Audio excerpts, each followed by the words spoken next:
Sou Jaqueline Scanhoela, nutricionista, e o assunto escolhido hoje ainda é muito questionado pelos pacientes. Açúcar ou adoçante? O que escolher? E a minha resposta é quase sempre, depende. Depende da quantidade consumida, depende em que momento da rotina que você vai consumir, depende se você vai consumir todos os dias e também depende do mais importante, qual que é o seu objetivo ou a sua necessidade nutricional.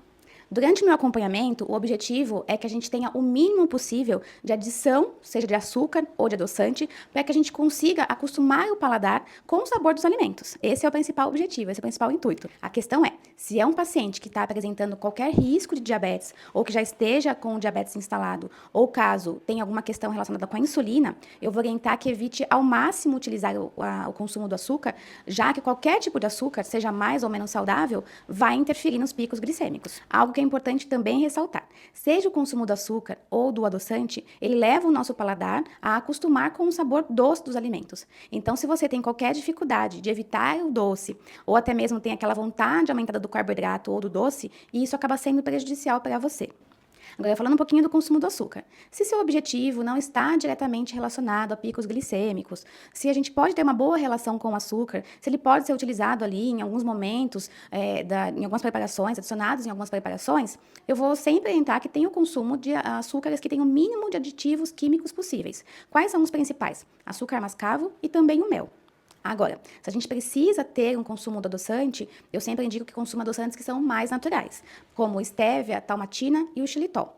Uma observação em relação a todos os adoçantes que terminam com ol, maltitol, xilitol, eles possuem efeitos laxativos, ou seja, se você tem qualquer desconforto gastrointestinal, eles não são indicados para você. Mas claro, existem também exceções relacionadas ao consumo do adoçante, aquele adoçante que é sintético, que não é considerado adoçante natural. Se você é aquela pessoa que utiliza 2 gotinhas de adoçante pela manhã, junto do café com leite, não utiliza outros produtos que têm aditivos químicos durante o dia, isso com certeza não vai ser um impacto negativo para você. Ou se você é aquela pessoa que em algum aniversário, algum evento, toma uma latinha de Coca Zero, isso possivelmente também não vai ser um impacto negativo para você.